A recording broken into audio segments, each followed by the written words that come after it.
Flop recipe தான் பார்க்க போகிறோம். பட் டேஸ்ட் அவ்வளோ சூப்பராக இருந்துச்சு. நான் என்ன மிஸ்டேக் பண்ணேன்னு தெரிஞ்சுக்க வீடியோ ஃபுல்லாக பாருங்கள். பேனில் கொஞ்சமாக கீ ஆட் பண்ணி நட்ஸ் ரோஸ்ட் பண்ணி எடுத்துக்கலாம். திரும்ப கீ ஆட் பண்ணி நேந்திரம் பழம் ரோஸ்ட் பண்ணிக்கோங்க. அது கொஞ்சம் டார்க் எல்லோ ஆனதும் ஸ்டவ்வை ஸ்விட்ச் ஆஃப் பண்ணிக்கலாம்.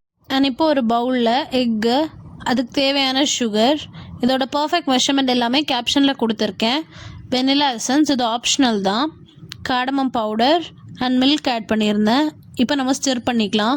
யூஸ்வலாக 180 டிகிரியில் 30 மினிட்ஸ் ஓவனில் வச்சு எடுத்துருவேன். அவ்வளோ பர்ஃபெக்டாக வரும். வீடியோனால இண்டக்ஷனில் பண்ணியிருந்தேன்.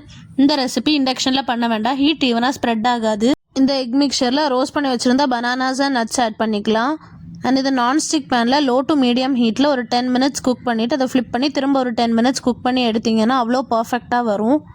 இந்த வீடியோ நான் ஷேர் பண்ணுற ரீசனே அதோட டேஸ்ட் தான். கண்டிப்பாக ட்ரை பண்ணிவிட்டு உங்கள் ஃபீட்பேக்கை கமெண்ட் செக்ஷனில் ஷேர் பண்ணுங்கள்.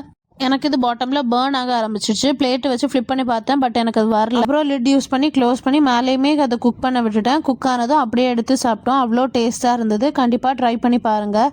இன்னும் இது மாதிரி ரெசிபிஸ் வேணும்னா ஃப்ராஸ்டிங் பரடைஸ் ஃபாலோ பண்ணிக்கோங்க. தேங்க்யூ.